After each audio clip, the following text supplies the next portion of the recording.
l'Islande bouillonne d'une énergie propre, venue directement du centre de la Terre. L'eau chaude qu'on a en Islande, c'est ça notre pétrole. Un cadeau de la nature, une manne aussi pour le commerce islandais.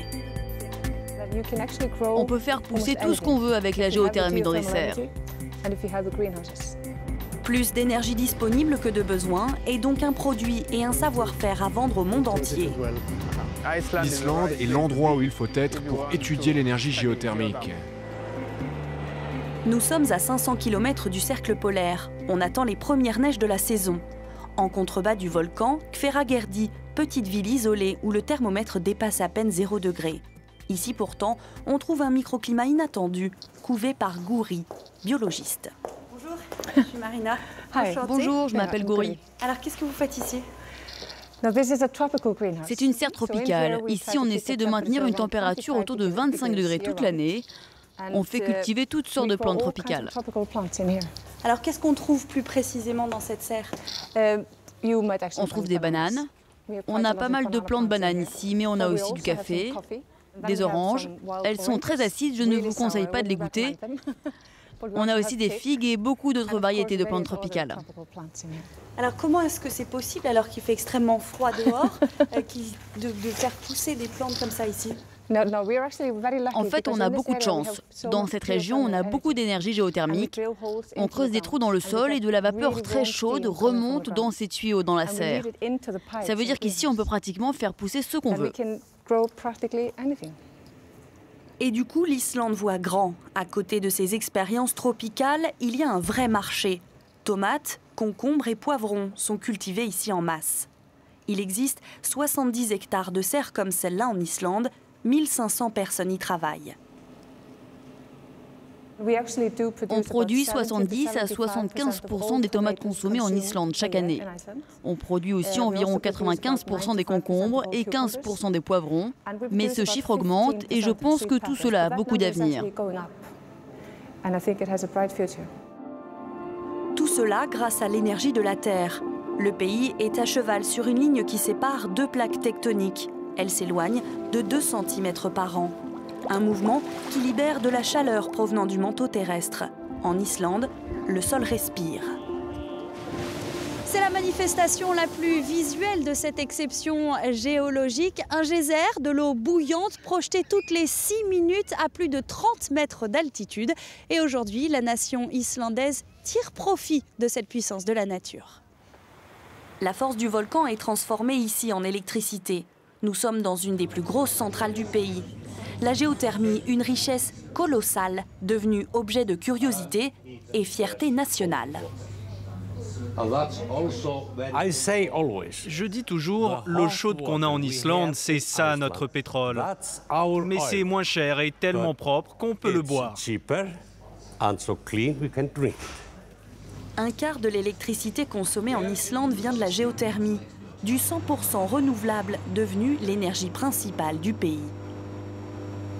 Le principe en lui-même est on ne peut plus simple. Des puits ont été créés à plus de 3 km sous terre ici pour atteindre une eau à 340 degrés. La vapeur remonte dans ces tuyaux, traverse des turbines et cela crée de l'électricité. L'eau restante sert à chauffer les maisons. Et voilà où on la retrouve, directement au robinet. Une des eaux les plus pures au monde, aussi bonne que de l'eau minérale. Ça, c'est du café du Kenya fait avec de l'eau islandaise. Charles est géophysicien. Il est venu du Kenya pour étudier en Islande et il vit ici depuis 1 an et demi. Son appartement, comme 90% des foyers islandais, est chauffé grâce à la géothermie. Même au milieu de l'hiver, il ne fait jamais froid dans la pièce. Il fait toujours chaud. Ce jour-là, Charles part en mission à 1 heure de route de la capitale, dans une région volcanique et tectonique active. Il accompagne un chimiste et un géologue islandais sur le terrain. Ils viennent prélever des échantillons de vapeur sur un puits pour vérifier sa stabilité. Dans la vapeur, il y a de l'eau, mais aussi du sulfure d'hydrogène, qui peut être dangereux à haute dose. Nous cherchons à voir s'il y a du changement, ou plutôt nous espérons qu'il n'y ait pas de changement. Charles n'en perd pas une miette. Il a tout à apprendre de ses experts en géothermie. C'est pour cela que l'entreprise qui l'emploie au Kenya l'a envoyé ici. Le pays veut s'inspirer de la success story islandaise. C'est la première nation africaine à s'être tournée vers la géothermie. Je suis venu du Kenya, et c'est si loin d'ici, pour étudier la géothermie en Islande, pour qu'à mon retour, je puisse mettre en place ce genre de projet chez moi. Je suis sûr que l'Islande est l'endroit où il faut être pour étudier l'énergie géothermique. Ces études ici pendant 2 ans ont été financées par le gouvernement islandais et les Nations Unies. Le programme existe depuis 33 ans, mais ils sont de plus en plus nombreux à venir. 513 spécialistes issus de 53 pays sont maintenant diplômés en géothermie, comme Charles. Ça, c'est ma promotion, 2009. Les gens venaient principalement de pays du tiers-monde, tels que le Kenya, le Yémen, Djibouti et beaucoup d'autres pays encore. Perdu au milieu des champs, à une demi-heure de la capitale, la Maison Blanche islandaise. Son locataire est le commercial en géothermie le plus efficace du pays.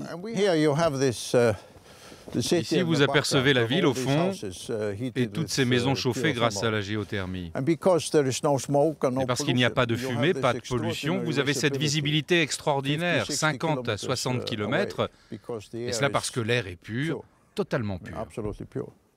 Olafur Ragnar Grimsson, le président islandais, ne perd jamais une occasion de vanter cette énergie propre pour mieux l'exporter. Alors vous voyagez dans le monde entier pour exporter la géothermie et aujourd'hui les pays se tournent vers vous pour savoir comment utiliser cette source d'énergie? Absolument. Il y a une longue liste de chefs d'État de pays d'Asie, d'Afrique, d'Europe, des États-Unis qui sont venus ici en Islande ces 5 ou 10 dernières années. Et ils se sont rendus compte par eux-mêmes de la façon dont on peut recueillir la chaleur de la Terre. Ce rayonnement vers d'autres pays, d'autres continents, je ne le conçois pas seulement en termes d'échange de technologies, de possibilités financières pour un marché de l'énergie propre. Je le conçois surtout comme un devoir moral de contribuer à limiter le réchauffement climatique en étant aussi efficace que possible. Alors l'utilisation des énergies renouvelables a bien sûr elle aussi un impact sur l'environnement. Est-ce qu'il y a un danger que l'Islande aille trop loin dans l'exploitation de cette ressource ? Non, je ne pense pas. Nous avons en fait été très précautionneux lorsque nous avons sélectionné les endroits et lorsque nous explorons les terrains. Même s'il y a un impact sur l'environnement, si vous pensez au pétrole ou au charbon, il n'y a absolument pas de comparaison possible. Alors aujourd'hui, l'Islande produit beaucoup plus d'énergie qu'elle n'en a réellement besoin. Est-ce que vous pensez que vous allez pouvoir exporter cette énergie à plus ou moins longue échéance ? Notre compagnie publique d'énergie a des projets très intéressants de câbles électriques sous-marins qui iraient d'Islande aux îles Féroé jusqu'à l'Écosse. Il s'agirait ensuite de vendre de l'électricité sur le marché européen. Ce serait la plus grande contribution d'énergie propre au système électrique européen dans les 10 ans à venir.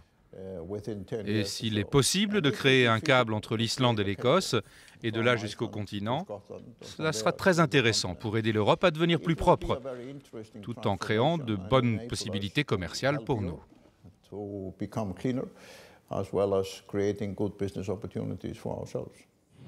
Et l'idée pourrait se concrétiser beaucoup plus vite qu'on ne le pense dans les 10 ans. Un mélange d'électricité issue de la géothermie et des barrages islandais acheminé vers l'Écosse et les Pays-Bas. 1 millier de câbles sous la mer, les plus longs au monde, pour un coût de 2 milliards d'euros. Ça a toujours été faisable techniquement et nous nous y intéressons depuis 50 ans. Mais aujourd'hui, on peut dire que c'est économiquement possible pour la bonne raison que les prix en Europe ont beaucoup augmenté, alors que les prix en Islande sont restés à peu près stables. Nous retrouvons Charles, le géophysicien kényan, avec Peter, lui aussi en master de géothermie en Islande, à la découverte d'un restaurant unique au monde. Hello my friend, welcome, welcome, welcome. So over here we are doing Vous voyez, ici on cuit des pommes de terre. Ces pommes de terre ont beaucoup de goût parce qu'elles sont cuites dans cette terre-là. Et ça fonctionne comme de l'électricité. Mais au lieu de tout brancher au courant, on ouvre simplement la terre. Je prends plein d'idées pour des choses que je pourrais mettre en place à mon retour au pays. Vous voulez devenir un homme riche, hein? Ah ouais, c'est une bonne idée. Le Kenya s'est fixé un objectif pour l'avenir. 50% de son électricité produite à partir de la géothermie. La géothermie sera notre source d'énergie clé pour les 20 prochaines années. Nous prenons exemple sur l'Islande en espérant suivre le même chemin. Following their footsteps.